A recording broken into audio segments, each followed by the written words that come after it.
Bonjour docteur Mathieu Bernard. Bonjour docteur Pastor. Vous êtes hypnopraticien et cardiologue à l'Institut Cœur Paris Centre. Vous allez nous expliquer les interactions entre le cœur et l'hypnose. Et donc, la première question qui nous vient, c'est qu'est-ce que l'hypnose ? Alors c'est une question difficile puisqu'il y a quasiment autant d'hypnose que d'hypnopraticiens. Donc je vous donnerai ma définition. Tout d'abord, l'hypnose est un état naturel qu'on expérimente plusieurs fois par jour. Donc, comme Monsieur Jourdain qui faisait de la prose sans le savoir, nous faisons de l'hypnose sans le savoir. Il y a des tas d'exemples que je pourrais vous donner. L'hypnose est ce qu'on appelle un état élargi de conscience. L'une des métaphores que j'aime bien délivrer, c'est celle-ci.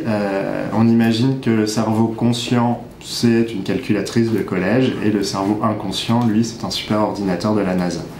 Le problème, c'est qu'on a oublié de s'en servir.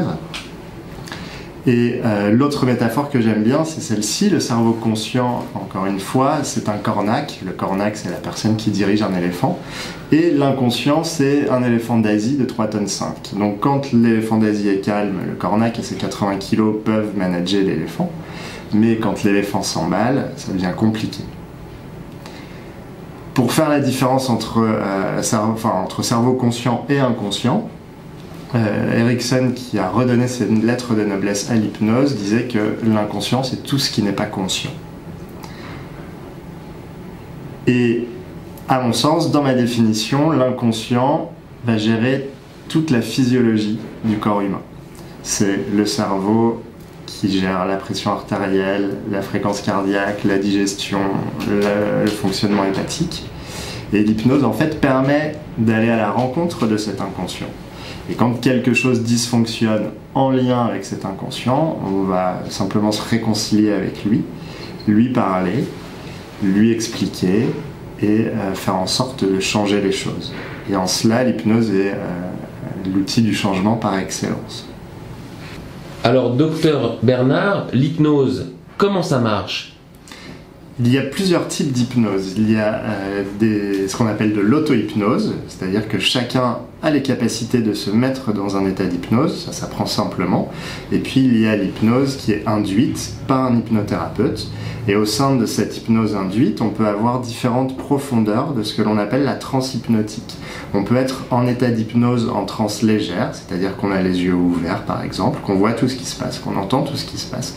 Pourtant, on est en état d'hypnose et il peut y avoir également des hypnoses profondes où là, le cerveau conscient, lui, part se balader, pense à son week-end, à ses vacances, à ses impôts, pendant que le cerveau inconscient, lui, entend tout ce que dit le thérapeute. Alors, quelques précisions qui sont importantes et nécessaires avant la réalisation d'une séance d'hypnose. L'hypnose est différente du sommeil. Contrairement à ce que l'on peut croire, ce qui est véhiculé par l'hypnose de spectacle, on a maintenant des analyses avec de l'IRM fonctionnel et des électroencéphalogrammes qui nous prouvent que l'hypnose est différente du sommeil. Et l'hypnose est un état subtil, c'est pas un effet on-off. Ah, là je suis en hypnose, ah, là je ne le suis pas. C'est quelque chose de vraiment subtil qui n'est pas toujours détecté par le patient lui-même, mais le thérapeute, lui, bénéficie de plusieurs signes qui permettent de savoir si son patient est bien en état d'hypnose. Ensuite, contrairement à ce qui est là encore véhiculé par l'hypnose de spectacle, l'hypnotiseur, en l'occurrence dans le spectacle, ou l'hypnothérapeute ou l'hypnopraticien, n'a aucun pouvoir sur le patient. Le pouvoir que l'hypnopraticien a est uniquement celui que veut bien lui donner le patient. Donc si vous ne voulez pas rentrer en état d'hypnose, vous ne rentrerez pas en état d'hypnose. Il est inutile de venir défier l'hypnotiseur de spectacle ou le thérapeute en lui disant « de toute façon vous ne réussirez pas à m'hypnotiser » puisque si vous ne le souhaitez pas, vous ne partirez pas en état d'hypnose. Alors qui peut bénéficier de l'hypnose ? Tout le monde. Les personnes qui vous diront que vous n'êtes pas hypnotisable sont soit de mauvais professionnels, soit des menteurs. Tout le monde est sensible à la musique, par exemple, mais certaines personnes vont être sensibles au classique, d'autres au jazz, d'autres au rap. En hypnose, c'est pareil. Simplement, l'hypnothérapeute, l'hypnopraticien se doit de trouver par quel moyen induire cet état d'hypnose. Alors, quelles sont les indications de l'hypnose ? Alors le champ d'application de l'hypnose est vaste. On peut commencer par les facteurs de risque cardiovasculaire par exemple, et l'hypnose permet le sevrage tabagique. C'est l'une des méthodes les plus efficaces. La réussite de ce sevrage est en fait conditionnée par l'envie et la motivation du patient.